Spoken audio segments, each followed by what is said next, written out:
في ليلة من ليالي 1956 العالم كله كان مترقب. مصر كانت واقفة لوحدها ضد 3 دول عظمى في معركة ما كانتش مجرد حرب سلاح، لكنها كانت اختبار حقيقي للصمود والإرادة. العدوان الثلاثي ما كانش مجرد احتلال، لكنه كان محاولة لإسقاط مصر بعد قرار قلب موازين القوى في العالم كله. ايه اللي حصل؟ وليه بريطانيا وفرنسا وإسرائيل قرروا يهاجموا مع بعض؟ وازاي قدر المصريين رغم فرق القوة يقلبوا المعادلة؟ خلونا نرجع بالزمن ونعيش كل لحظة بالتفصيل. في 26 يوليو سنة 56 وقف الرئيس جمال عبد الناصر في ميدان المنشية في اسكندرية وأعلن قدام آلاف المصريين القرار اللي هز العالم كله.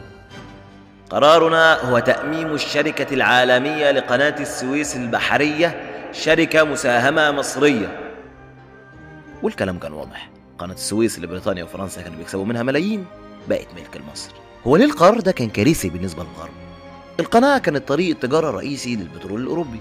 بريطانيا وفرنسا كانوا بيشوفوا نفسهم صحاب القناة من أيام الاستعمار، والقرار ده كان تحدي مباشر لنفوذهم في المنطقة. في نفس اللحظة بدأوا يدبروا المؤامرة السرية لإسقاط عبد الناصر واستعادة القناة، وهنا دخلت إسرائيل في المعادلة. في 24 أكتوبر 56 في مدينة سيفرز بفرنسا اجتمع مندوبين من بريطانيا وفرنسا وإسرائيل ووقعوا على خطة سرية جدا للهجوم على مصر. الخطة كانت عبقرية في شرها. إسرائيل هتبدأ بالهجوم على سيناء عشان يكون في مبرر لتدخل البريطاني الفرنسي. بريطانيا وفرنسا هتدخل بحجة حماية الملاحة الدولية في قناة السويس، وبعدين السيطرة على بورسعيد وإنهاء حكم عبد الناصر عسكريا. لكن اللي ما حسبوهوش هو رد فعل المصريين. في 29 أكتوبر سنة 56 جيش الاحتلال الإسرائيلي بدأ يتحرك داخل سيناء واحتل أماكن استراتيجية زي ممر متلا وممر الجدي، وهنا كان واضح إن الخطة ماشية زي ما اتفقوا. لكن القيادة المصرية كانت مستعدة. عبد الناصر أمر الجيش يتحرك وبدأت معارك عنيفة في سيناء، أهمها معركتين، أبو عجيلة ورأس النقب. أبو عجيلة كانت نقطة استراتيجية في شمال سيناء لأنها بتتحكم في الطرق المؤدية للقناة. الجيش المصري كان مستعد والتحصينات كانت قوية، وده خلى الإسرائيليين يدركوا إن المعركة مش هتكون سهلة. هو إيه اللي حصل في المعركة؟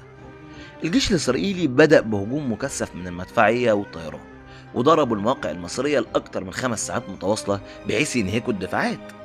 بعد الضرب المكثف الإسرائيليين شنوا هجوم بالمدرعات والمشاة في نص الليل، وكانوا متوقعين إن المصريين هيكونوا مرتبكين. لكن المفاجأة كانت إن الجنود المصريين صمدوا ببسالة وضربوا الموجة الأولى من الهجوم.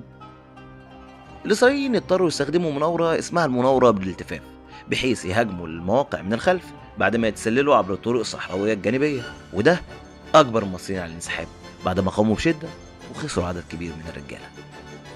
برغم أن المعركة انتهت لصالح إسرائيل، لكنها أخرت تقدمهم وسببت لهم خسائر ضخمة، والقيادة المصرية كانت لسه بتحضر نفسها للجولات اللي جاية.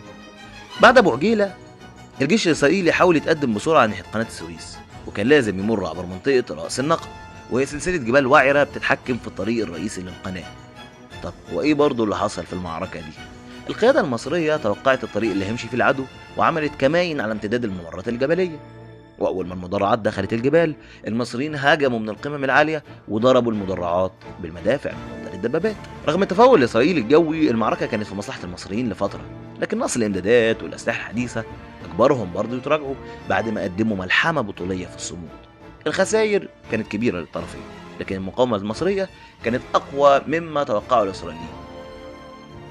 مع كل ده فرنسا وبريطانيا كانوا مستنيين اللحظة المناسبة للتدخل، وفي 31 أكتوبر سنة 56 بدأت الطيارات البريطانية والفرنسية تقصف المطارات المصرية.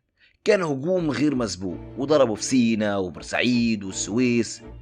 لكن الكارثة الأكبر حصلت يوم 5 نوفمبر لما القوات البريطانية نزلت في بورسعيد.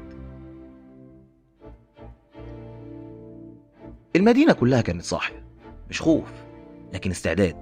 بورسعيد المدينة اللي كانت معروفة ببنائها وشوارعها اللي دايما مليانة حياة اتحولت فجأة لساحة معركة.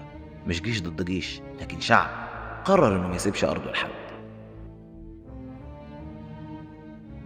بعد ما بريطانيا وفرنسا نزلوا مدرعاتهم وجنودهم في بورسعيد يوم 5 نوفمبر كانوا فاكرين انهم هيسيطروا بسهولة، لكن اللي حصل كان غير متوقع.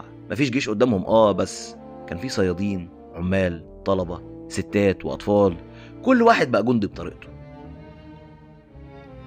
في حواري بورسعيد الناس ما نامتش، الشباب الصغيرين كانوا بيتحركوا في الشوارع ينقلوا الأسلحة البدائية، والرجالة الكبار كانوا بيحفروا متاريس وسط الطرق، والستات كانوا بيجهزوا الإسعافات والمخابئ. بورسعيد كلها بقت خلية نحل مش مدينة محاصرة. واحد من رموز المقاومة دي كان الشهيد محمد مهران، كان ضابط مصري شاب ومسك مجموعة صغيرة من المقاومة وبدأ يخطط لضرب القوات المحتلة وسط الشوارع الضيقة، ولكن البريطانيين قبضوا عليه وعذبوه لحد ما فقعوا عينه، لكنه ما استسلمش وفضل يقود المقاومة الصوت. المصريين كان عندهم إيمان إن هم اللي عارفين شوارعهم، وكانوا شايفين إنهم هيقدروا يخلوهم يندموا إنهم جم هنا. رغم إن البريطانيين والفرنسيين كانوا مسيطرين على البحر، لكن برضه كان في حاجة مش حاسبين لها حسبة: الصيادين في بورسعيد. الصيادين استخدموا مراكبهم الصغيرة عشان يهربوا سلاح للمقاومين، وده كان سر من أسرار صمود بورسعيد برضه. بعضهم كان بيحمل متفجرات ويرميها في طريق سفن الاحتلال بحيث تفضل المنطقة خطر عليهم، والمراكب الصغيرة كانت بتساعد في تهريب المدنيين المنصابين والجنود المصريين المحاصرين.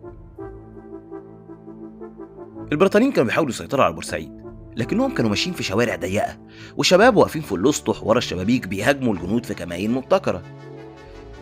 طب هو إيه كان شكل المقاومة في الشوارع؟ قال لك إن الشباب كانوا بيحفروا حفر في الشوارع ويغطوها بحيث تقع فيها مدرعات الاحتلال، وستات بورسعيد كانوا بيرموا ميه سخنه وزيت مغلي من الشبابيك على الجنود البريطانيين، والعيال الصغيره كانت بتبلغ عن تحركات العدو عشان المقاومين يقدروا ينصبوا كمائنهم في المكان الصح. وفي تقارير القاده الانجليز قالوا: احنا مش بنحارب جيش، احنا بنحارب مدينه كامله، في كل شارع فخ وكل مواطن مقاتل. وسط الدمار اللي كان في بورسعيد كان في رمز واحد بيدي الامل للفرنسيين: تمثال دي ليسيبس. الفرنسيين كانوا فخورين جدا بالتمثال ده، كان رمز لسيطرتهم على قناه السويس زمان. بعد احتلال بورسعيد الفرنسيين حطوا علم فرنسا على التمثال، وكانهم بيقولوا انهم رجعوا يسيطروا على القناه، لكن الشباب المصري ما رضيوش بالاهانه دي. في نص الليل طلعوا على التمثال، شالوا علم فرنسا وحطوا العلم المصري بداله، وبرغم كل الضرب والقصف العلم المصري فضل مرفوع فوق تمثال دي ليسيبس الايام، والمحترمين ما عرفوش ينزلوه غير بعد ايام طويله.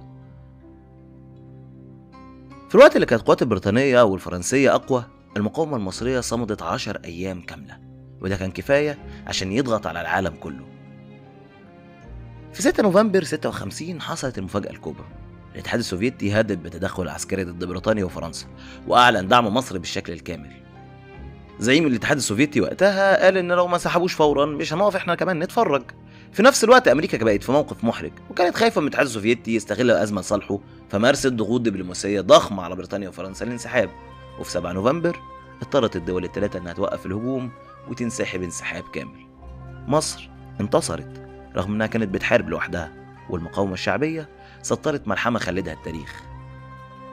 يا ترى لو ما كانش الاتحاد السوفيتي وامريكا اتدخلوا كان ممكن العدوان الثلاثي ينجح، ولا كانت المقاومة الشعبية تقدر برضه تطرده؟ كان معكم أدهم أمين، ودي حدوتة قبل النوم. تصبحوا على خير.